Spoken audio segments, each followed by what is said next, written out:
Welcome to Behind the Line, where we pull back the curtain on the challenges facing first responders and frontline workers.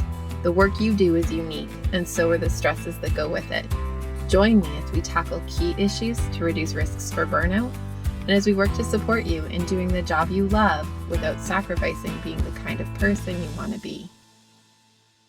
Hey there, and welcome back to Behind the Line. I'm your host, Lindsay Faas. If you're new to Behind the Line, what you should know about me is that I'm a clinical counselor specializing in trauma therapy.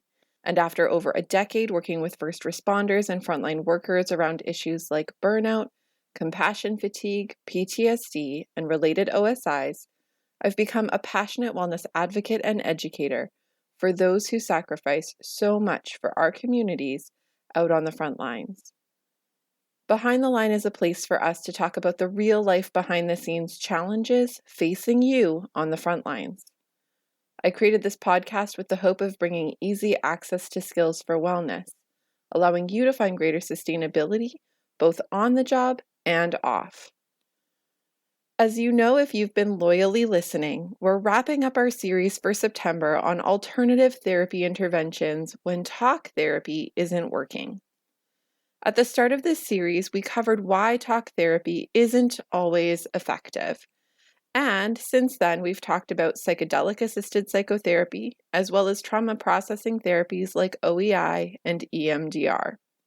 Today, I'm so excited to be here with Michael Mariano, who's an expert in the field of neurotherapy.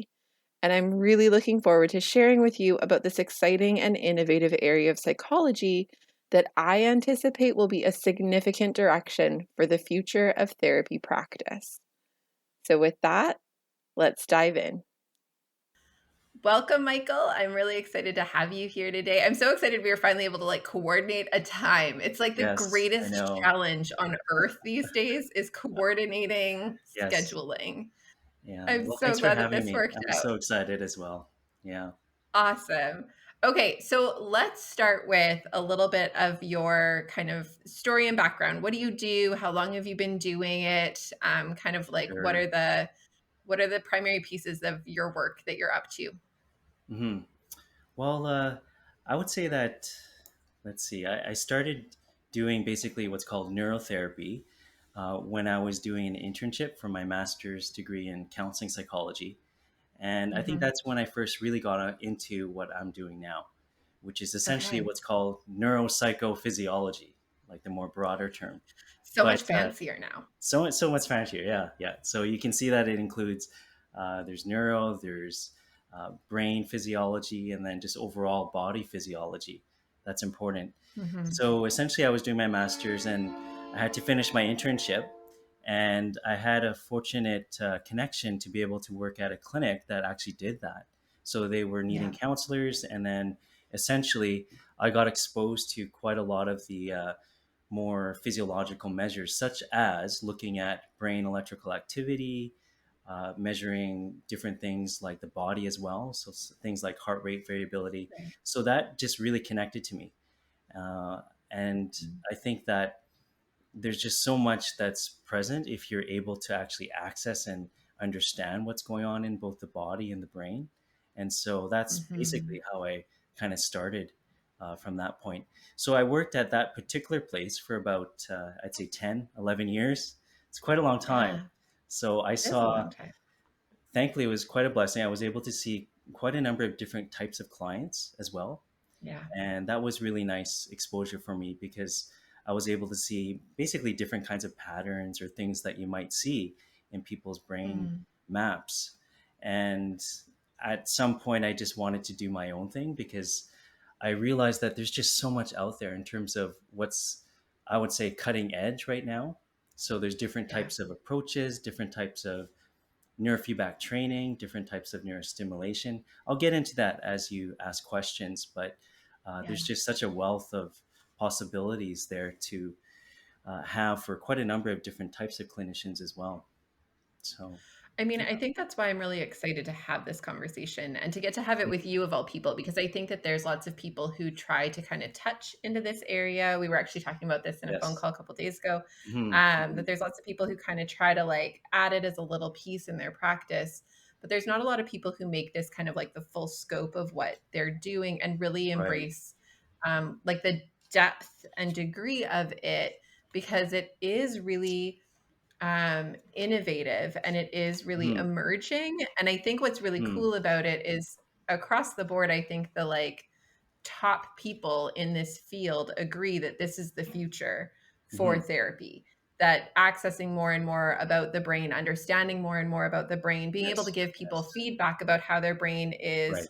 currently operating, what it looks like for it to optimally operate, and how we get Mhm. from here to Mhm. there using Mhm. mechanisms that work with our brain is really the Yes. future of what healing is going to look like. So I am so Mm. excited to have that conversation with you, because I think that you're the person I know who is the Yay. furthest along in kind of being on that cutting edge piece.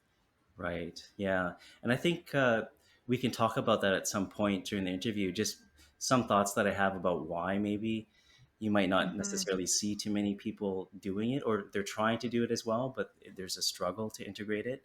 So I think there's a number of Yeah. reasons that we can discuss. Totally. Well, and I think we kind of circle back to that in a bit. I know one of the questions Mhm. I have kind of further down the Okay. road is, why isn't this used more conventionally? Right. And so Okay. I'd love for us to kind of circle there in a little Sure. bit.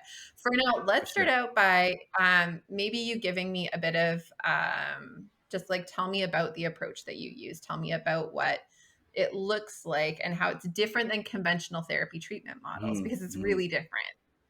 And then treatment compared to, say, something like counseling, psychology, Yeah, psychotherapy.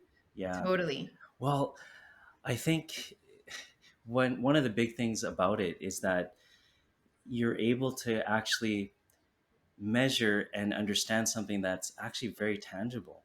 So when you're Hmm. thinking about counseling and psychotherapy, you think, okay, well, someone is feeling depressed, sad, anxious. But all those things, conditions, symptoms, they all have physiological correlates. I mean, your experience is Yeah. based on what your brain, what your body is doing. So it just makes so much logical sense to try and understand and explore how our brains are functioning Yeah. and our bodies, but specifically brain is what we're referring to here within neurotherapy. And so there are Yeah. means to do that. And one of the ways to do it is you basically measure brain electrical activity. That's one of the main things that I do with the neurotherapy that I do. Right. And Yeah. with that, what happens is you measure a brain electrical activity at the scalp of the head, so just at the top of the Mhm. head. But from that, there's just such a wealth of information. So different kinds of measures that you can look at how your brain is functioning, the different parts of the brain. There's areas that are called what are called Brodmann areas that you can specifically look at to see, oh, if you have trouble with speech, well, it would make sense that the part of the brain that's important for speech and language might be affected. So why don't we look at that area and actually address it and Mhm. see what is going on there? So Yeah. I might be getting ahead of myself, but basically, I think one of the most important things to start with when you're doing neurotherapy is absolutely a really comprehensive assessment to see how your brain is Yeah. functioning.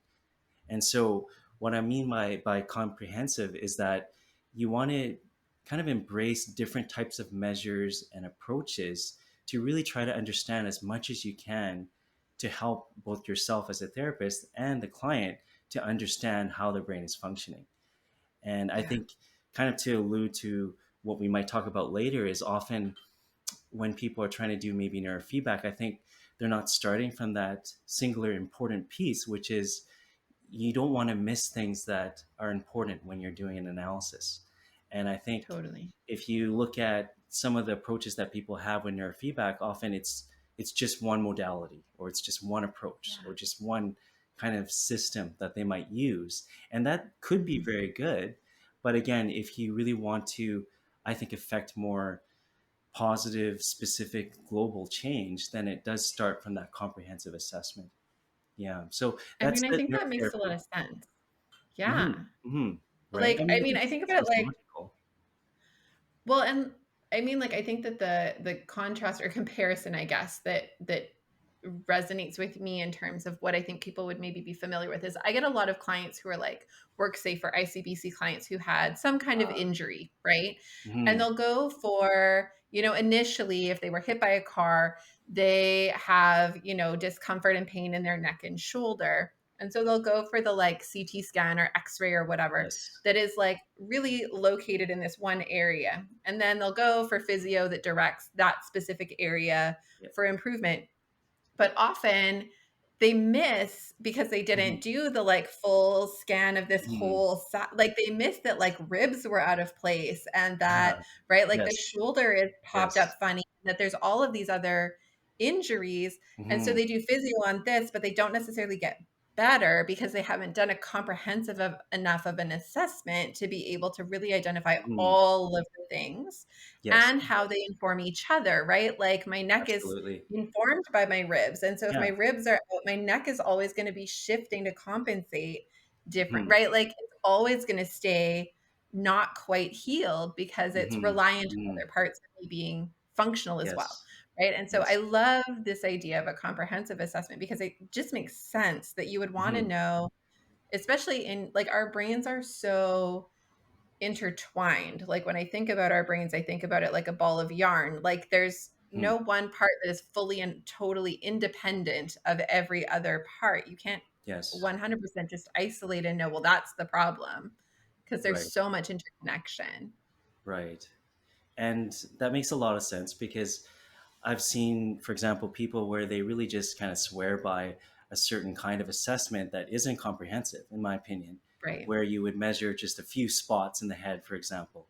And yeah, Yeah. you can get information that's important and useful, but then you just miss out on so much. So, for example, if you're Yeah. trying to understand deeper structures in the brain, there's actually no other way except by using some of the more standard multiple channel recordings that you can do with Mhm. quantitative encephalography, which is the name of what the assessment is that I do. QEEG, if people don't Yeah. know what that is. Yeah. So I'm curious. This is like a very different approach. So you were in your master's of counseling psychology program. And we were in the same program. I was a couple of years behind you, I think. And out of that, you emerged into this thing that is very different than I think what that program Mm. tends to really focus on or promote in the types of therapists it imagines it's going to put out. And so what drew you to neurotherapy? Like what did you find you got the most value out of in it that really drew you to it? Well, I think it's actually what I already just mentioned, that the brain is just so important with so many things that we Mm, experience. Like, just name any symptom, and there's a brain correlate to how you're actually experiencing that. So it just makes sense that you'd want to look at that and try to understand it as best as you can. So essentially, with neurotherapy, at least at the very least, with a comprehensive assessment, you can get a better understanding of like something that's more validating for a client. It's more tangible. It's an actual mhm, physiological measure. So again, like when someone comes in and they might have anxiety, well, what's interesting is you can have very different reasons why you have the anxiety, but you likely won't yeah, understand that until you actually see, okay, how is your brain functioning? Oh, you're actually not getting good sleep. So maybe that's contributing to your anxiety, less so than this disorder that you might have been given. And so you might see a right. condition like that. Another example would be, oh, just a huge one. So oftentimes people have, for various reasons, concentration problems, right? Mhm, So you'll get kids that get diagnosed with ADHD, attention issues, but then there are times where if you look at the brain, you might actually see that, I don't actually see any major cognitive deficits relating to attention. mm, You have some emotional regulation issues, you have right. sleeping problems, you have anxiety, and that is Yeah, likely what's contributing to your problems with concentration. So yeah. that also leads to why I think some more conventional methods. So if you look at psychology, but then also would say with medicine, where it kind of Mm, is lacking, they also don't have necessarily a comprehensive assessment. And that's really yeah. interesting because here you are having medications that have very specific effects. It makes sense Mhm, to try and understand the brain before you actually say, oh, this person might benefit from a stimulant to help with their mm, concentration. It might, and it might actually have very useful applications. But oftentimes, if something like that happens where someone has more of a brain that doesn't shut down, you don't necessarily want to have some areas of the brain stimulated. And that's where you lead to, Yeah. oh, it's kind of mixed. It works, but it doesn't. So Yeah. again, I think the brain Yeah. assessment is quite a huge factor into Mhm. having a positive experience with neurotherapy. I mean, it does just make sense. Um, I love some of the examples that you've brought up, and I guess I'm curious if we kind of shift gears a little bit. What are some of the advantages for this approach for neurotherapy in working with people who are working on the front lines and tend to have some of the specific challenges that are common to that professional group? So, like burnout, depression, anxiety, PTSD, and other kinds of occupational stress injuries. Where does it fit for that, do you find? Wow. So we can talk a long period of time on each of those symptoms. So Right? I'll just give an example. Let's see. So you Yeah. mentioned, like for example, okay, frontline workers that what's a common symptom or condition that they might have? PTSD. Absolutely. Yeah. You know, you experience negative events, experiences in the workplace, and what's amazing is that I honestly think there's not enough support and understanding of how to actually address that. You know, it's almost Mhm. like people are just left, you know what, that's just your job. You just have to kind of stick with it and you get used of doing it. But Yeah. absolutely it has an impact on how you function, what you subjectively Mhm. notice, but then even the brain. And so I'll give you an Yeah. example. With PTSD or just trauma in general or negative experiences that you have, whatever you might call it, the brain, one possibility is that there are protective measures, and these are healthy things. So if you Yeah. get exposed to something that's very traumatic, very, very tragic, for example, the brain might be overwhelmed by the emotional intensity of that. So you can Mhm. actually see some patterns that emerge when you do a brain map to say, oh, look, it looks like the brain is increasing certain frequencies, like maybe theta or low alpha. And that could be an indication that the brain is basically shutting off, like it's trying not to Mhm. connect to these visuals of what was experienced or even other types of stimulation that it Yeah. experienced. So that's a good protective measure at that time. But then, of course, what happens is that measure persists. And so in Yeah. your everyday life, you still see people kind of withdraw, for example, or literally there are obvious markers for dissociation that occur. And so, Mhm. again, that's something that you can actually see in the brain map. Mhm. And then if you do see it, then it just makes sense to go to that area of the brain that you're seeing it, try to optimize it. And then absolutely, you'll likely see a change or shift in your symptoms because you're actually Yeah. affecting change on what's stuck or what's blocked. So, Totally. I mean, again, PTSD is one of the examples there. Yeah. Yeah. Okay. So I feel like that perfectly transitions us to what does it look like to do it? So I have a number of questions built into that Sure. question. Okay. I'll lay them out. And if I need to go back to some of them, you tell me. But Okay. what I'm curious about is what would someone expect? How long would a session look like? Hmm. How often do sessions happen? And how many Right. sessions does it normally take for something like PTSD as an example Okay. to experience some amount of change that feels of like meaning and consequence? Right. No, No that's a great short question. or like small request here, right? Yeah, I know. I know. It's like, okay, wow, those are very comprehensive answers that are required to answer those. No, but I they're questions recognize that that the are answer is really, I can't answer this, Lindsay, right? Like right. Right. everything's going to be different. I get that. But if we were to kind of give it a bit of a like, on average, what does it tend to look Of like? course.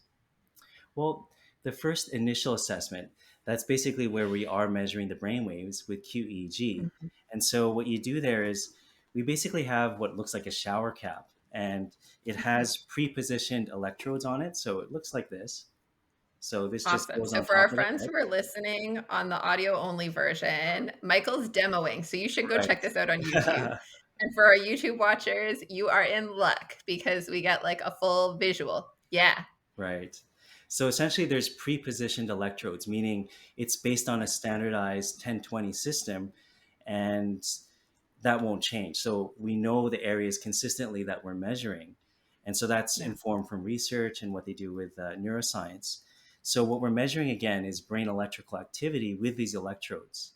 And Yeah. that's usually a 2 hour session. So it just takes time to put the cap on, to put gel into the different areas. And then Hmm. what I like to do is spend extra time, though, to do a little bit of an analysis and then try to provide feedback right away during that initial assessment. Right. So usually about 2 hours. But that's where it can go from anywhere from 2 hours to, I try to give some extra time, because I think the moment that you start to see how your brain is functioning and then literally have visuals about, oh, look at the white Yeah. matter in the brain and the fibers and how it's actually functioning, it just raises so much both questions, but then also more of a validation, I would say. Like people just think, oh, wow, that Mm. makes sense. Like, of Yeah. course, that's why I'm feeling headaches, because I can see that this Right. part of the brain is not doing so well. And that's linked to perhaps the Yeah. experience of some headaches. So Yeah. that's the assessment. And then in terms of what we do after, I would say sometimes people get confused about all these terms that come across, like with regard to neurotherapy. So one of them is, okay, well, what's neurofeedback? What's biofeedback? Hmm. So I think first start with, again, the assessment that we do. So that what I do is the QEEG assessment, the comprehensive assessment. And then two specific things that I do for treatment sessions is neurofeedback training, which is what often people Okay. hear about. And so neurofeedback training is when you basically help the brain and train it to increase or decrease, for example, certain frequencies that you want to Yeah. push the brain to adopt. So it's based on operant conditioning principles. So, for example, Okay. if you're working with a client that has ADHD, you would do is, let's just say that there's an increase in slow frequencies, so almost like daydreaming states in the brain. So what Okay. you want to do there is you would reward the brain when it's reducing those frequencies. And so it's as simple Okay. as there's a spaceship that actually moves whenever you're concentrating, whenever your daydreaming brainwaves start to decrease. And so kids Yeah. literally train themselves to do this. So as they're Yeah. So it's concentrating like a and this video image, moves, right? yeah, that's right. It's almost like Yeah. a very healthy video game that you could do Yeah. for kids. And that has a lot of research, because that's one of the foundational, I guess, series of studies and researchers. They've looked at a lot of applications for ADHD using neurotherapy and specifically neurofeedback training. Yeah. So again, there's neurofeedback training, but what I've actually focused a lot more of in the past, say, 4 or 5 years, is what's called neuromodulation or Okay. neurostimulation. And this involves a number of types of stimulation. So what we're trying to do there is different principles. So one of the principles is what's called entrainment. So if, let's just say, Okay. we wanted to increase a certain frequency in the brain, what we're doing is we're actually going directly to that part of the brain and giving it that frequency. So it's the Okay. principle of, almost like with music, when you listen to something that's kind of a slow beat, you follow that beat. If it's Mhm. faster, you follow that rhythm. So the brain is like that. It likes to mimic or Yeah. copy frequencies. It likes to So it mirror. becomes Yeah. yeah, it's basically mirroring. So that's a very powerful tool to help guide the brain to a more healthy state, especially once you know what frequencies or what areas of the brain that you want to work with. So Yeah. different types of stimulation. I know this might be a long list, but I'll just name a few things. So there's Yeah. microcurrent transcranial stimulation, and I use that often. Okay. This is not ECT. So just to make that clear. So ECT, you see in the I hospital, literally but had this not conversation with electrocuted. someone just the other Okay. day. Yeah. Really, really. Yeah. So, and that's important. So that's why I like to use the word microcurrent, because I think, just even from my experience, the brain responds not to strong levels of stimulation. It's actually lower levels of stimulation. In fact, the brainwaves Mhm. themselves are quite low level intensity. We literally need an amplifier to measure them. So Mhm. that's a good thing, because, again, the microcurrent stimulation is very low. So to just give a baseline, with ECT, it's about 600 to 800 milliamps in intensity. Okay. What I'm using is zero point 0.1, 0.2, Yeah. 0.3. So it's literally quite a magnitude lower than ECT. And that stimulation is very, very powerful, because uh, especially in neuroscience, areas, you'll see a lot of research being done on specific areas that they either stimulate, so to do entrainment, what I mentioned, but also to either Mhm. increase or decrease activity in different parts of the brain, which is what Yeah. neurostimulation can do. And then just Yeah. a third thing, another thing that's neurostimulation can do is basically what could be called decoupling. So when you Okay. do a brain assessment, you might actually see that some areas of the brain are rigid, like there's a lot of Mhm. communication, for example, but it's almost like people are yelling at each other and they're not really Yeah. communicating effectively. So there's Yeah. ways to actually almost like get the brain to kind of reset and say, Mm. oh, look, okay, let's stop what we're doing here. And then, oh, let's try to operate in this way instead. So there's Right. stimulation that does something along those lines. Yeah. So what does that feel like to be the person in the chair? What's that experience like? Hmm. I think it's exciting. And that's Yeah. just a reflection on what I see with most clients when they come in. Mhm. They're excited to actually basically work with the brain. I don't know how Yeah. else to say it, but that really is how I would sum it up. It's an excitement Well, and that I you guess actually what directly I'm work curious with the brain. yeah, okay. So I guess what I'm curious about is like if I were to imagine being in the room, what do I do? What do I expect I'm going to do? What do I expect? Like, do I Right. sit in a chair? Am I reclined? Yes. Do I get to sleep? Do I have to do anything? What does it look like? Mm-hmm. And I think oftentimes you'll see different practitioners do different ways of what that Okay. experience would look like. For me personally, I just like to have an environment that's really calm and soothing. Yeah. So I try to, as much as possible, make things as less clinical as possible, less sterile. So I kind of treat it like, Yeah. okay, it should be like a living room where you walk in and you feel comfortable, just to at that level help to make people feel comfortable where they're at. And so basically, you would sit in a chair, for example, and depending on what you're trying to do in terms of a protocol, uh, oftentimes you might, for example, if neurofeedback training, there's a screen that you would watch to do the training. So, like that spaceship that Yeah. I mentioned, you'd watch that on the screen, Sure. and then you'd be coached on how you're doing that. But often, what's really cool about neurostimulation is, and this is where the integration comes, I do like to do a lot of psychotherapy counseling with clients while we're actually working with Mhm. different parts of the brain. And Yeah. to even tie it back to that example of PTSD with frontline workers, this is huge. I mean, oftentimes I think some of the blocks that you'll see in psychotherapy is that yes, you're doing processing, it's not that you're not, but because of a particular block like dissociation or trauma, Mhm. you can go only so far. But if you actually Yeah. affect change in the brain while you're actually doing that processing, I think that's such a kind of key element to making Yeah. change, like with that particular condition, for example. Yeah. Totally. I think that's the thing I'm most excited about, Mm. because I think that's the piece that I see the most hope in, right? Like, and because I do exclusively trauma therapy, like that's 100% of my time. Okay. I see those block moments all the time Yes. where Yes. I look at it and go like, oh man, we're just like really hung up here. Mm. And Mm. I know we can keep working at this, but it feels like just this like gradual kind of painstaking effort. Yes. Um, where I hope that this brings more capacity for hope, that we can make kind of bigger, more substantial movements in some of those areas. Hmm. Um, I think you and I have talked about some of the limitations in having that maybe show up more in conventional Mm. therapy practices and even in spaces like this where we try to be a bit more innovative, but there are certainly some Right. limitations in jumping into For something like sure. this. But we can get to that in a For minute. sure.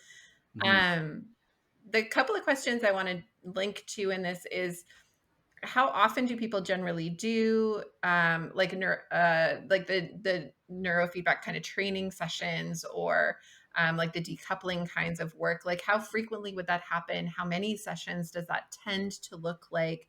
Is it something Right. that people do for quite a long stretch of time, or is it like a handful of sessions and then they go back about their Hmm. business? Hmm. Well, I think there's a whole range of possibilities. And I think on average, though, Yeah. I would say that because of the nature of what we're doing, I do actually tend to see clients on a more regular basis and also Hmm. over perhaps what you would consider a longer period of time. And I think that's Okay. mainly because there actually is more changes that are occurring that we're doing. And Yeah. so what I mean is you might come in and want help with your sleep quality, but Yeah. then we absolutely get to that. We improve your sleep. But then what happens is, well, that just relates to so many other issues that you might have. And then what happens is people just want to continue to optimize. And so, Yeah. on average, I think because of that desire to optimize, I think people tend to want to keep working with the brain. So that's where I kind of get that long Mm, term type of yeah. response. But in terms of a response and how soon you might see a change, it could vary, but absolutely, it could even just be within that session. So, for example, I've Mm, just this morning, I was working with a client where she was highly anxious, and then I did one type of stimulation. It's called photobiomodulation, and okay. it was just really nice to see. Like it really helped to calm the limbic system, and suddenly she was able to Mm, just kind of reduce muscle tension in her body, relax, and that was immediate. So again, during session, you can actually see a change. And then, of course, what you mm, want to do though is make long-term change over time, and I think that's what you start to see. So one of the advantages, going back to the assessment, is that you can actually compare now. Okay, we did a brain yeah. map in the beginning. Let's see, we've done 4 sessions. What has shifted? And so you Yeah. have a person's subjective experience, which is so important. It's always missed Mhm. out or kind of minimized. So you really want to see what a client notices, even if it's subtle. But then again, you have that tangible physiological measure to compare with. And that Totally. is usually validating for clients as well. And so even if a Okay. client might not initially notice change, they start to see, oh, that makes sense. There was a shift here. And then actually things might have felt like it was getting worse, but it was because you were connecting to your emotional states more. And that was part of the Mm, process. So yeah. perhaps that might lead to some other questions that you have, but there's different responses that people have. And that's why I say there's still a broad range of possibilities. So, Mm. yeah. Yeah. Well, and I know that this is used for such a diverse range of like Mhm. symptom presentation and diagnostic pieces. And so fair that there's maybe not like one really great solid, well, the average is 6 sessions and you come weekly for 20 Mhm. minutes or whatever, right? Like that's fair. Right. I just always think it's It's not what I'm helpful because I promoting. think Yeah. I get that. That's fair game. I think as like when I think about being the consumer of a service, I always like to have a bit of a sense of knowing what I'm getting myself into. Mhm. For Right? sure. So like I've been to like doctor's appointments that I expected were going to take 15 minutes and I was there for 4 Yeah. hours and I For didn't 4 hours. plan for that, right? Like No, so no. It's knowing like expectations. right, like, being able to kinda shape what I can imagine Mhm. that's gonna be like, helps me feel Mhm. more inclined to say yeah to the thing than Yes. feeling like I have reservations about it. Right. And so I think even just knowing that, like, even within a session, I might notice something different, like, that feels You can. motivating. It is motivating. And then if you wanted to talk about averages, so let's now go into that.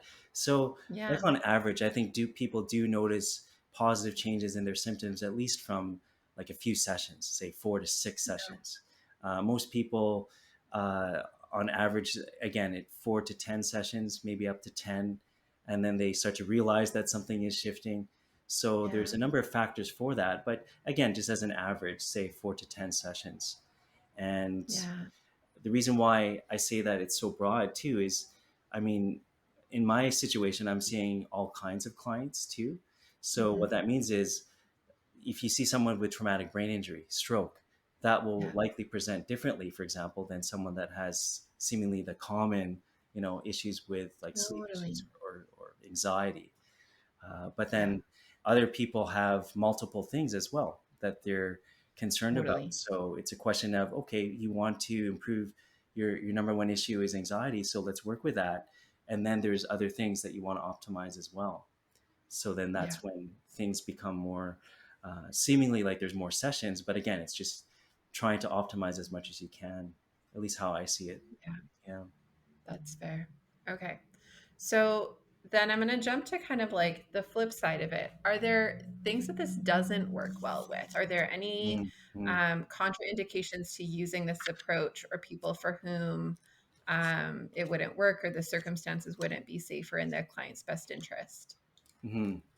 Well, I think one of the things that you have to look out for when you're doing neurotherapy is, I don't know, it's not everyone, but sometimes I think people think almost like with yoga and meditation, that, oh, there can only be positive benefits from this and nothing negative Right. can happen. But the reality is, if you're affecting huge, significant positive change, you have the capacity with that modality to make negative change.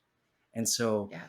as an example, what I mean is, if we know, for example, that person with ADHD has an increase in slow frequencies, like technically you could train that frequency higher and make symptoms worse. Mhm. So that's why, Right. again, going back to the comprehensive assessment, you really want to know what is happening in the brain, explore that with a client, really listen to their concerns and symptoms, and make good clinical judgments about what protocols you're going to do. Because absolutely, you can Mhm. actually make things worse in one sense. But having said that, Yeah. so that's one of the first kind of contraindications, is you want someone that does have some experience and knowledge about Mhm. multiple levels of how the brain waves function and different networks and all those things. Right. Another thing is, oftentimes it seems like a negative symptom. It's part of the process, but oftentimes people might have changes that subjectively feel negative. So, one of the examples, actually, again, with PTSD, is that if you have someone that's dissociated, they're not connecting to their emotions. And then suddenly, when you're Mm. doing therapy, neurotherapy specifically, they Yeah. actually have the ability to connect to more emotional states. But that's the full gamut of emotions often. So they Right. They might don't all feel suddenly good. have irritation, frustration. They don't feel good. I feel a bit sad. I Yeah. feel anxious, depressed. But they're actually connecting to them now. So Mhm. it's important for, I think, a therapist to be able to, first of all, support that. To Yeah. know almost what to do when things like that happen, like when there are emotional releases, but then also to let clients know that that is a possibility, for example, that these are symptoms that you Totally. might connect to, but it is likely part of the process.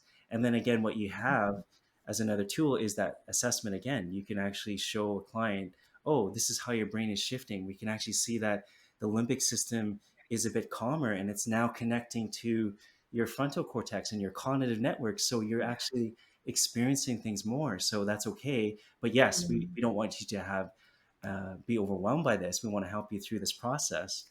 So again, that's where Mhm. having different tools and even modalities to help with that would be important during those times. Totally. Yeah.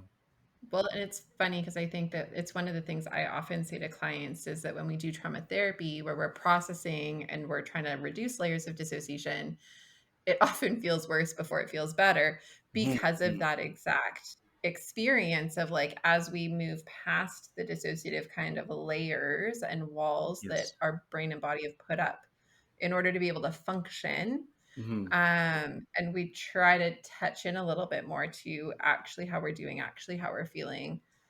Right. Sometimes we're opening like cans of worms we haven't opened in decades. And Hmm. it does feel much more uncomfortable before we get to more comfortable. And so Yes. I think it's really important that we kind of advise and support clients and again, knowing what to expect, setting expectations so that they don't feel like, oh my gosh, I did therapy and I'm worse. Mm-hmm. And then it was a Yeah. Because surprise that's because always a they hard weren't thing told to that. feel like. Oh yeah, oh yeah, of Right? course it Well, and it is. was supposed to help me. I'm supposed to feel better. Like you broke Right, me. right. I'm worse than when I started, right? Like I think we set Yes, ourselves up as therapists for having a bad rap if we don't do a better job yes, of preparing yes. clients for the fact that that's how it can feel. Well, absolutely. And it's Yeah, basically psychoeducation about the processes, right? Like if we just educate totally. clients about what likely are possible processes, then that's actually, it's not even about trying to manipulate or just tell them, oh, this is how it's going to Yeah, happen, or, oh, you'll be fine in 4 sessions, or this is when you're going to notice things. right. I think some people do that, but I think just being Yeah. genuine and honest is so important, Mhm. because it's Yeah. partly why you're able to get clients to actually be able to connect to what you're doing, and then also to share and to be able to be vulnerable with you. Yeah. Now, it sounds like the actual answer in the grand scheme of things isn't that there's really contraindications in terms of what a client might come with, and right, like a diagnosis or a symptom set or whatever. Most of it can benefit from this in some way, shape, or form. It sounds like the contraindications are more related to the clinician and just that the clinician has sufficient experience and understanding to be able to do what they're doing really well. So this is a question I didn't prep you for, and if it's not cool to ask, that's fine. But I guess what I'm curious about is, um, are there ways to know the difference? Are there things that people as consumers should be looking for in the type of clinician that they seek out that can give them a sense of confidence that this is someone who's quite competent, as opposed to Right. someone who's maybe not so much? Yes, yes.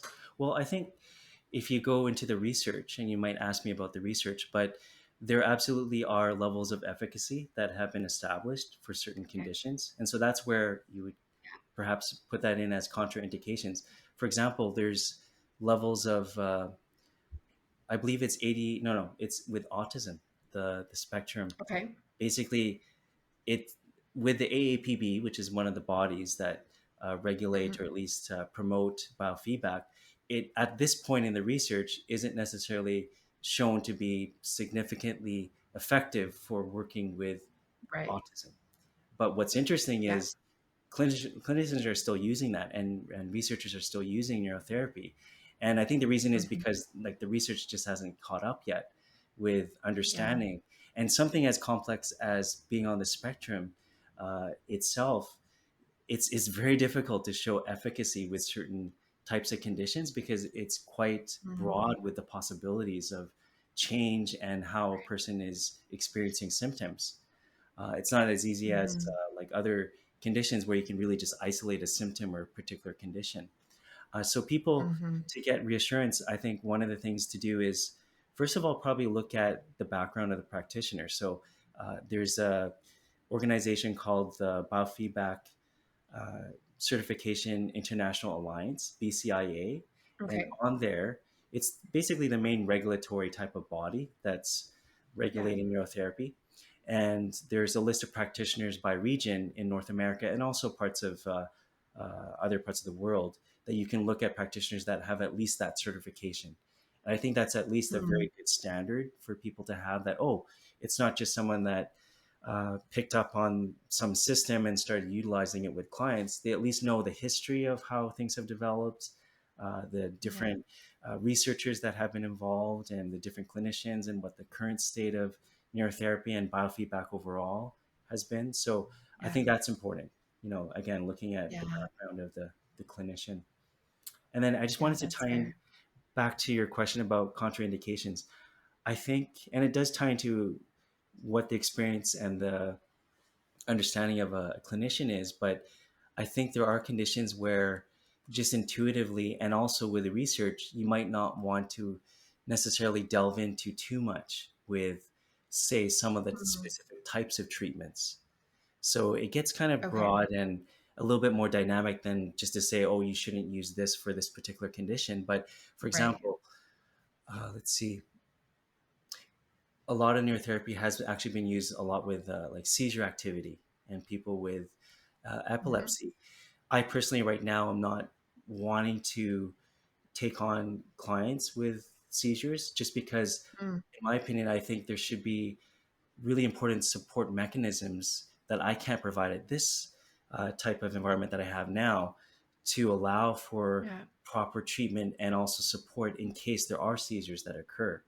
And so Yeah. that becomes an important understanding of each condition that, okay, for example, with traumatic brain injury, I often want to have at least the knowledge that they're seeing a neurologist because you want them to be doing their Yeah. levels of expertise and their understanding to assess and see if even neurotherapy is okay for them to do given what their condition is with the brain. Yeah. So I think that also ties into to help with knowing if something is helpful is to make sure that it's not just, oh, it's a one size fits all thing where, and unfortunately I see that Yeah. sometimes people see multiple types of modalities, and then I become this last resort almost, where clients come in and then they Mm. just want me to kind of fix them. But I think it's so important that you're working with oftentimes like multiple people so that you're actually getting the benefits of whether it be psychotherapy, uh, neurologists, depending on your condition, and then other types of Mm. therapies to help with your condition. Yeah. Yeah. I mean, it's not like a magic wand, right? And I Mm-hmm. think that's the thing that all of us as consumers wish we could find. And isn't that what we kind of feel like with everything? We want the pill that just makes it all better. We want, whatever the easy thing is. And I don't think that neurotherapy is going to be that thing, but I do think it's cool that it kind of dives to the heart of things differently Mm-hmm. by really connecting to the like mechanisms where the broken things are happening in a Mm-hmm. different way than we can when we talk about like talk therapy and things like that, where we're really only scratching the surface of what we could be accessing and could be supporting differently. Mm-hmm. Mm-hmm. So I love that you're kind of advocating for this integrative care kind of model, because I think that that's really Essentially, valuable. But yes, for sure, it's yes, cool to have this be. I wish that this were a piece that more people knew about as part of their yes. own comprehensive care model. Behind the Line is sponsored by Beating the Breaking Point. Beating the Breaking Point is a 7-part online training program designed specifically for first responders and frontline workers, and tailored to fill the gaps in your training to support resilience and sustainability.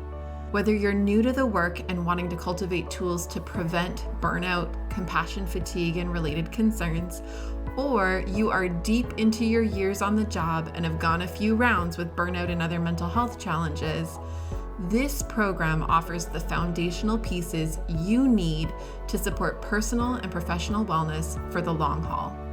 You are a helper. You love your work and you sacrifice a lot. Investing in you and your sustainability is the best gift you can give yourself and those who lean on you. We make this program as risk-free as possible by offering a limited money-back guarantee to ensure that it's a fit for you. If you enjoy Behind the Line, you are going to love this program.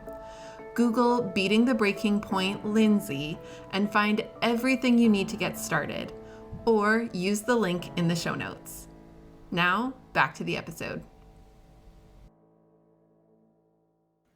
Well, even as an example, so I'm really focused, of course, on the brain, but it's almost impossible not to realize that the body is such a huge connection to that. So I think you might know about Mm-hmm. the gut brain connection. So how your stomach, how Yeah.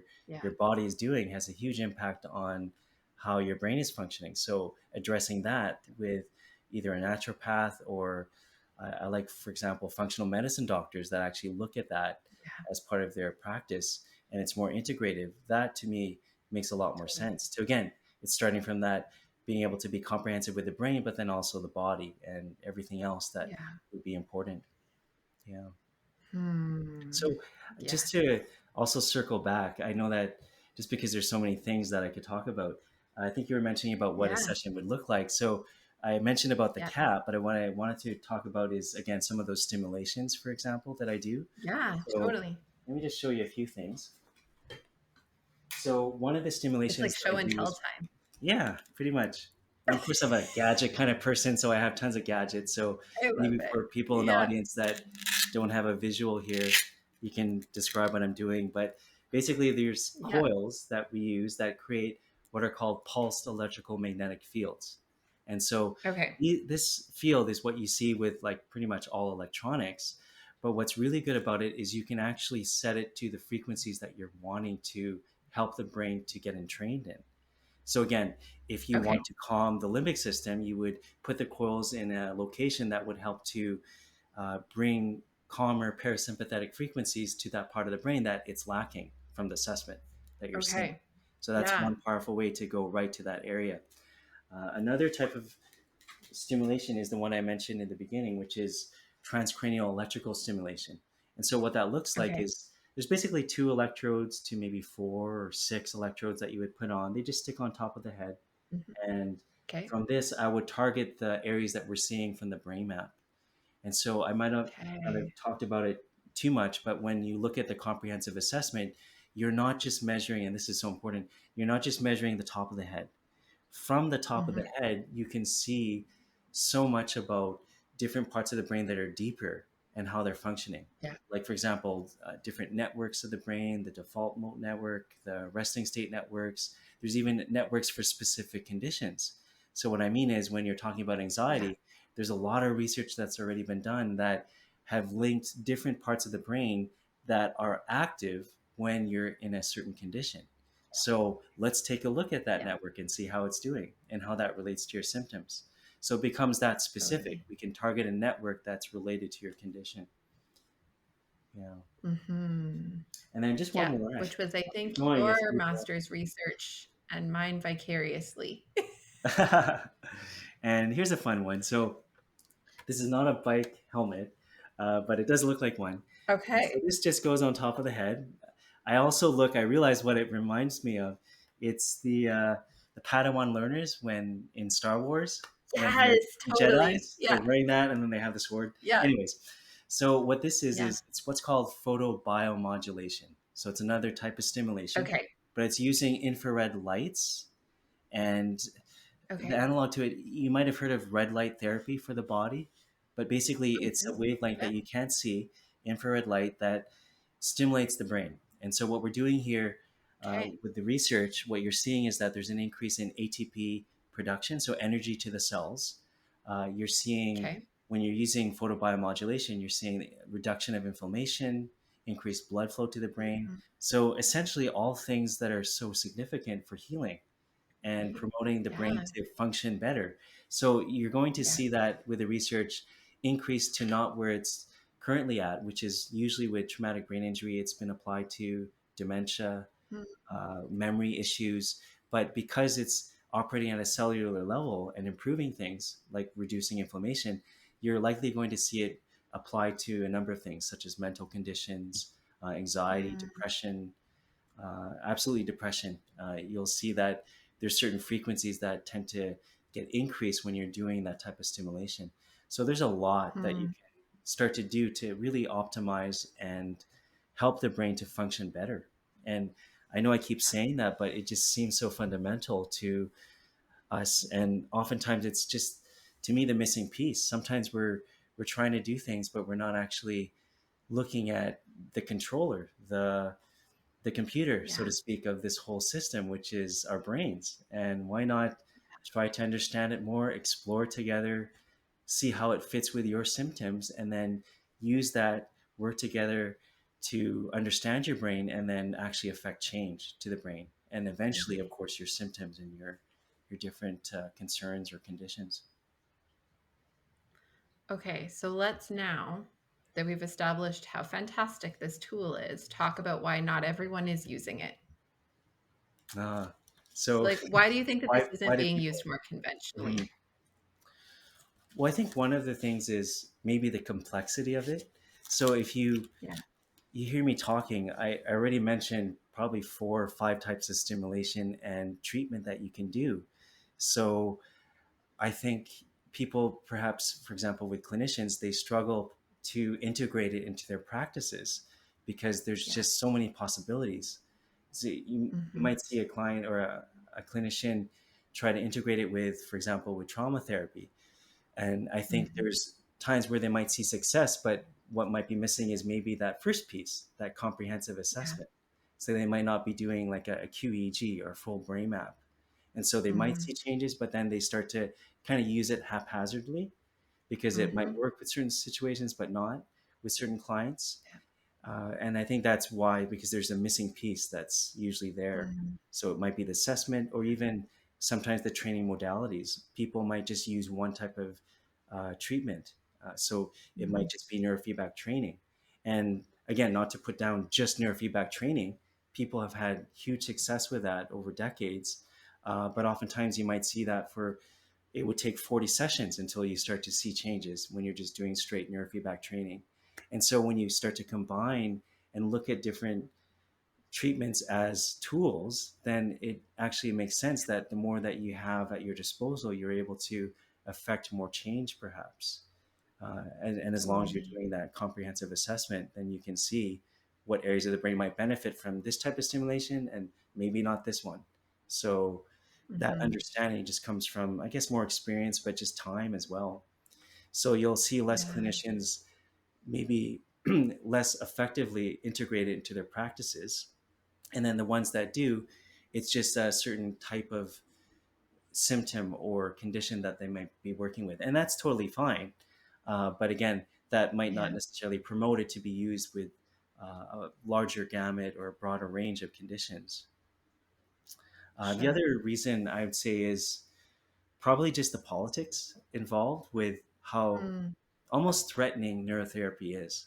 Because if you look Mm. at the state of, for example, psychology, just as an example, Yeah. often they would want to do assessments based on, the paper and pen or online assessments where you answer a number of questions, Yeah. a battery of tests, and there's validity to that. But what it's threatening is it's not actually measuring how your mind is functioning, which is basically your brain.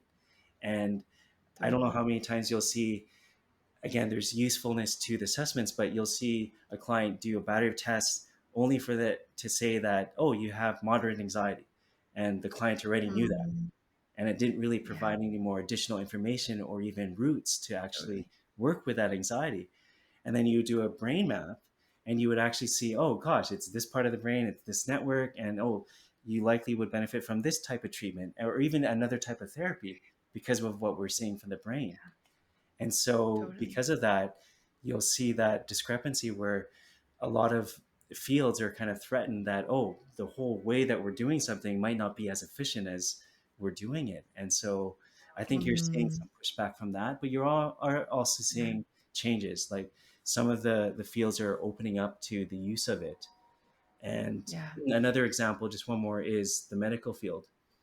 They often Mm. use brainwave EEG and electrical activity, but it's usually limited. They're looking at the morphology Yeah. or the waveforms and looking for spikes, Yeah. for example, for seizure activity, but they're not looking at it from a functional standpoint, like, oh, how is your brain is functioning and how can we use that to actually do other types of stimulation or types of treatments towards the brain. Mm. So it's somewhat Yeah. limited. Yeah. Fair. So those are kind of a few Yeah. reasons for it. There's probably a number of other ones, but those are the a few of the I main mean, I ones. can tell you that the number one obstacle for me is it's so extraordinarily cost prohibitive. Mm, mm. So because of if you want to do it well, you want to do Yeah. more than a thing. And Yes. each of the things are like 20 grand just for the equipment Mm. before you even get trained in how to use it properly. And that training Right. is, years of your life on top Yes. of what you've already done in master's level, Absolutely. sacrificial lambing your life to this. Mm. It adds up really quickly. So I know you and I had a conversation where I had said like, okay, so if you could pick one thing, what would it be? Because I would love to see this be used more. I would love to see it integrated into our Right. clinic. Right. But for sure, it feels so overwhelming as a clinician to think I Yes. already have Absolutely. a full caseload of clients. I'm already maxed out. I want to add this to help. But now to do that, it's like Hmm. such a big mountain to climb. Hmm. Hmm. And I think Yeah. so. It is a huge factor. So the finances towards training and then the equipment itself and the software, it is quite expensive. And then Mhm. it does take someone that would really want to be passionate or connected to it and find it meaningful, Yeah. and but determination with that, because even if you Yeah. know that it's helpful, if you're not determined enough to, you know what, I'm just going to keep learning. So those are obstacles. Another obstacle is simply Yeah. what you just mentioned. So with equipment comes understanding of, if you're not necessarily technical or working with computers is perhaps an issue. Yeah. Unfortunately, there's a lot of software, there's a lots of different kinds of analysis. So oftentimes I see that with people as well, that could be a barrier as well, like Mhm. the comfort Yeah. levels with different equipment and technology. Yeah. But it is I based do on also think that, technology. like, as a clinician, it's also harder. So like other types of things have like a more centralized training model, right? So like Mhm. EMDR, things like that, you go to Right, emdr.com and you sign right. up for a So training and you structured, can get it. so structured. Right? Yeah. Like, it's so structured and it's so centralized. It's the same with, like, sensory motor Mm. therapy or, like, other kinds of treatment mechanisms. There's a very centralized way of Mhm. accessing the training and any equipment related Yes. to, etcetera. With this, it's so varied and all over the place, and, like, even like, very quick Google takes you down a zillion different rabbit holes, And And you it's kind whoever of leave has it the being like, higher, I don't know where to start. and you won't. And I think, Yeah. I don't know, one of the issues that I'll bring up in terms of why it's not necessarily understood or known as well as it should be is also because of the field itself. So, what I mean Yeah. by that is exactly what you described. When you do a Google search, you're going to see system here, different approach here. Yeah. There's a lack, in my opinion, of integration or at least even respect with some of these people that are doing the neurofeedback. So, you'll get one person with, oh, here's this neuro-optimal system, and I swear by this system, this is the best, and I'm Mhm. not going to do anything else. And then you'll get this other Yeah. group that, oh, we only use databases and this is the best approach and we're only going to do that. And so I find it Mm. personally difficult, even as a clinician that's experienced in this, to actually navigate to say, you know what, actually I can utilize this piece of what you're doing here, but I can also utilize this. And I think Totally. from that, if you're able to have the, I would say, I guess, luxury to have the time and effort to look at multiple approaches and systems within the field, then suddenly things Yeah. do become more clear. And so Yeah. I can actually start to tell you, you know, I think this might be helpful for your particular population that you're working. This might be a better route to really focus on this, but also add this piece to it as well. So Yeah. through that experience, you get to see that there's multiple systems. And I think navigating that is a challenge. But I think over time, Yeah. you will get an answer if you just be determined to get through all the Right. different systems and the costs and different approaches. This is now the quest I'm going to have to be on, Michael. I mean, I guess the take home message for those listening, because they're probably like, okay, you're now nerd ranting, guys, is that part of why it's challenging to maybe find someone who does this and find someone who does it really well, is that from a clinical perspective as professionals, it's not the easiest thing to jump into. And so you might find that it is harder to find someone who's great at it, and who does it in some of the ways that Michael's shared about, because there's a lot of layers of barriers for us as professionals to get our own access to it, to be able to provide it as a service really comprehensively to Mhm. people. So I guess then my last big question, Michael, would be, how can people find out more about you, about neurotherapy that is more comprehensive and able to kind of attribute for the complexity of people's situations, brains, diagnoses? What would be like next steps for someone who listens today and is really curious and wants to see what comes next? Mhm. Well, as you can tell from the interview, I just love talking about this stuff. So I could just keep going on and on and on. I So, know we could for be here example, I mean, forever. with myself, I just love connecting to, you know, like new clients and just talking about the process because it does take time and Mhm. investment, but it's so enjoyable for me to be able to do that, to talk about all Mm, these different kind of questions and trying to understand what could be helpful for a particular person. But that's where, again, having different experiences to share with a client is important. So, for example, with myself, you could contact me through my phone number. So I can give that to you, mhm. or did you want me to describe it here, or just If you'll you wanna shoot me no, why don't you just shoot me some of the information that would be most helpful for people to contact, and definitely I will make sure all of it is in the show awesome. notes, so for Yeah. those listening or watching, you can find it there. Right. And I'll give you my updated website soon. So probably within a month Okay, that will be up and perfect. going. In terms of other resources, so there's a few of them. One of them is the one I mentioned already, which is BCIA. So you can just Google that. Okay, It's again the Biofeedback Certification International Alliance, and they're the main regulatory body that helps to promote standards for neurotherapy. So that's a good place to okay, get some information about at least neurofeedback and then also biofeedback and a list of practitioners that are within different regions. So that helps to okay, kind of give some standard. And then another website is what's called ISNR. So it's the okay, International Society for Neuroregulation and Research. okay. And it's a good resource for describing about what neurofeedback is, QEEG assessments, Mhm. and all the research. Like there's just so much research that's been done for the Yeah. decades, which I don't know if we kind of covered, but this whole practice has started probably from, I'd say, this individual, his name is Hans Berger, who first measured brainwave activity in the 1920s. So there's a Yeah. whole progression of, this has been around for a Right. while, and then it just evolved and just continues to evolve at an exponential rate at this Yeah. point. So I really do believe it's the cutting edge of what you'll start seeing with applications in medical fields and psychology Mhm. eventually. Yeah.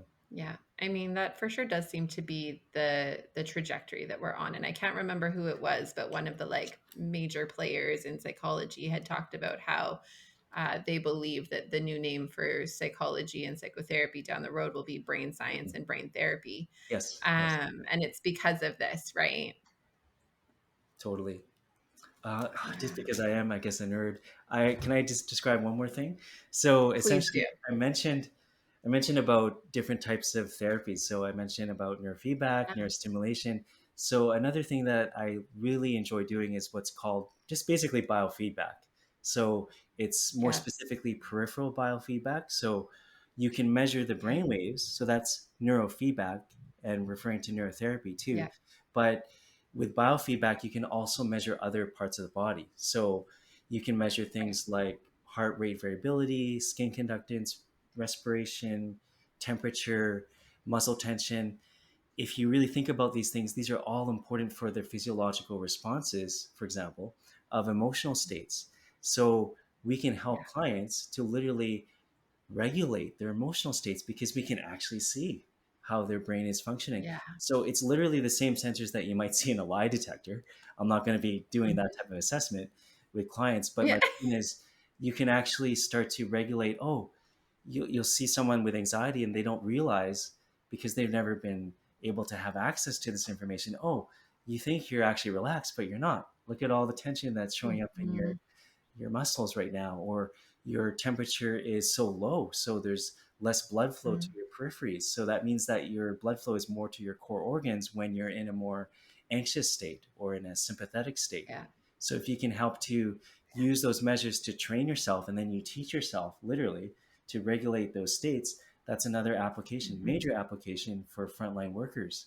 And it kind of Yeah. ties into what I want to do is to kind of develop some products where it would be more accessible to the consumer, not just in a clinical setting, but just people in Mhm. general, to be able to measure how their body is functioning and to help train themselves to get into, at the very least, parasympathetic or calm states. Yeah, Yeah. and you can do Totally. that with biofeedback training. And that is one of the Yeah. things that with the AAPB, I mentioned the efficacy levels. That's like literally one of the Mhm. highest efficacy ratings because biofeedback has been around for decades, just measuring body processes and Totally. training it. So we haven't seen that Totally. enough of. So, anyways, Yeah. want to mention that. I love it. I love the nerding out together, Michael. I would nerd out with you all day, every day I'm if I sure we could, can. because this was Yeah. fun. This was super fun.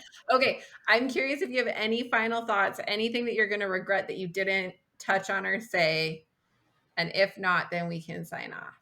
Okay. Well, I just wanted to first thank you so much for having me on your podcast. And just from what you've described, I'd love to know more details about what you are doing at your clinic and then also just with this podcast. But from what I've seen, like, I think it's such a crucial thing that has been missing. And it has been on my mind. I've actually talked to a number of therapists that it just makes sense to try to see what is out there in terms of other unconventional therapies, but kind of bring things together because so many people are missing out on what are such huge inroads and literally the cutting edge of what we can do. And it's just not being applied Yeah. enough. And there's just too much, for example, confusion or politics involved with why it's not happening. But I think frontline Yeah. workers are just not addressed with as much. So I think your podcast is just opening eyes for your viewers to so many possibilities of what can be helpful for them. You know, Yeah. Thanks, Michael. Yeah. I mean, I think that, when I think back on like why I got into all of this to begin with, it was like the whole I just want to make a difference thing, right? Like, and that was like why I got into therapy. It's why this podcast exists. It's why right? I want to figure out how to add neurotherapy as a thing in our clinic. Yes. Like every single thing is just like oh, I see so much hurting. I just want to make it different. Hmm. And I think that there's so many of us like that, right? And to some extent, I think it's why our audience is often struggling as much as they're struggling, is because they have the same heart. They are out there working and grinding every day in systems that don't appreciate them enough, and ask way too much of them for way too little in Hmm. return. Hmm. And then they're left trying to figure out how to piece themselves back together when they've kind of been Yes. chewed up and spat out by the whole situation. But they Right. do all of that because they want to make a difference. And so I think it's a population that I just like. I feel it. Like I feel like we're aligned, that we all go into it with this goal of just wanting to make the world a little bit better and make a difference. And it's hard Totally. that so much of their work does cost so much. Hmm. Hmm. And I think as you're doing this, you're probably going to start realizing that one of the keys to actually providing this and having this accessible to frontline workers is to actually have a structure now, or even a sequence. So most people have difficulty just knowing where to start, right? So if we as clinicians start to work together more and more truly, Yeah. genuinely integrate, we can actually see something like, oh, you're coming in with this particular condition. Well, guess what? We know that you might benefit from doing this assessment, doing some neurotherapy, doing a brain map, doing physiotherapy, doing seeing counseling. But then if you're able to integrate it and know what's important for when, and then having a structure for it Mhm. and a place that actually understands and respects different modalities, then you're onto something where people actually have access and then know how to It's progress. like you Step. believe collaborative care is possible, Michael. Yeah, It's so beautiful. it I is love possible. I mean, it feels a little bit like innocent and naive right now because I feel No, like the no, it world is is not going that because direction, you. It's but hard to see it. I like 100% feel like that is my heart in this. Like I think about my great hopes and plans for what I hope our Yes, clinic looks like yes, even 5 years from now. yes, And 100% the goal of it is how do we make it increasingly wraparound care for the people that we're yes. serving? And I wish that was everyone's angle in it. I think even just going back to when I mentioned what I do that's unconventional, which actually just is logical, I think you have to start with like a comprehensive assessment and analysis. So understand the different modalities, whatever it might be, physiotherapy, a naturopath, a nutritionist, a doctor, psychologist, neurotherapy, but put in pieces of assessments from each of these. And then on the Mhm. front end, a client would likely do a number of these assessments. And then again, the more information, the more comprehensiveness that you have in understanding, then it would make sense. Oh, the functional medicine doctor is mentioning that there's gut issues. So let's work on those gut issues first. Definitely do a brain map so that we can at least track things, and then go Yeah. from there to doing counseling, but only after this has happened. So again, Mhm. that integration piece first starts with understanding and exploring, what are Well, and it's what's so in going on. alignment, right? Like we talk a lot on this show about how any change, good, bad, or otherwise, frankly, but Mhm. like any good change has to start from a place of awareness. If we don't know where we are and we don't know where we want to go, we can't get there. We can't, like, we're Mhm. not just going to magically happenstance end up in an awesome place when we haven't kind of taken an inventory. So, a lot of what we talk about on the show is how do we slow ourselves down? How do we like stop and take stock of where we're really at and how we're really doing so that we know what's not working, we know what's deficient, we know what's Mhm. tripping us up, we know where we're struggling, because it we so Mhm. often get caught in the just going and doing kind of autopilot mode of life that Mhm. we don't even realize how depressed we are until we're so far down the hole that it's now like impossible to feel like we can dig ourselves back out. But like that didn't just happen. No, it We didn't didn't. just magically show up in depressed land one day. Like it was a steady decline. We just Yes. never stopped to notice, like, oh, Mhm. yesterday I felt here and today I'm feeling here. Huh. Oh, look, and tomorrow I'm down here again. Oh, that seems like there's like a trend. Right. Mhm. And so it makes sense to me that that if we're asking people to do this on an independent, individual day in their lives level, of course we should be doing that same kind of assessment process where we're really taking an inventory, we're really taking stock of where someone's Yeah. at so that we can figure out how we get to where we're trying to go. How do Hmm. we know what better looks like if we don't know what we're starting with? Yeah. Yeah. No, totally. Okay. So you and I were just going to figure out how to change the world, and it's no small Yeah. problem. Right. We're gonna do that by Right. tomorrow. Okay. I feel like I really need a glass of wine now.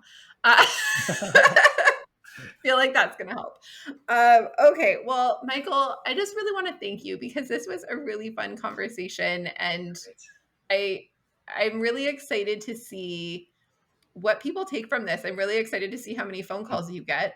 I hope you let me know. I hope those in our audience listening let me know. And if anyone has any questions who's listening, also feel free to reach out on any of our like social media channels or by email, because I would love to answer what questions I can answer, which probably isn't a ton. And what I can't answer, I will happily direct back to Michael. Wonderful. Awesome. Well, thanks so much, Michael. We will talk with You're you welcome. soon. I really enjoyed this. Yeah. Okay, take care. Awesome. I All right. want to extend one more big thank you to Michael. What a gift to be joined by such an incredible expert and innovator. As we wrap up today, I want to remind you about our listener feedback survey. We're asking your feedback to help shape the future of Behind the Line to ensure that this is meeting your needs and covering topics that matter most to you. You can find the survey link in the show notes as well as on my social media pages. If you complete the survey before September 30th, you'll be entered to win a $50 Amazon gift card. Also, please reach out and connect if you have any questions or feedback. You know I love hearing from you and shaping this podcast to echo your needs and interests. I love hearing about what you're working on and how you're using what we talk about on the show. You can find me on Facebook and Instagram at Lindsay A. Faas, where you can follow me or tag me, or you can email me at support@thrive-life.ca. I'm grateful that many of you are keen to share about Behind the Line and spread the word to others on the front lines. Thank you so much for sharing with those you know. Know that we can be found online on our website, on most major podcast platforms, as well as on YouTube. Click subscribe to get alerts about our latest episodes, or subscribe to our email list to hear from me about all the exciting things we have going on and coming up. You'll find all the details you need in the show notes, along with links to our free Beating the Breaking Point Indicators Checklist and Triage Guide, which helps you facilitate self-assessing burnout and related concerns. We make all of this available to you because the work you do matters. But more than that, you matter, and we want to make sure that you have what you need to keep up the good work at work, as well as in your real life outside of the work. So use it and share it, and until next time, stay safe.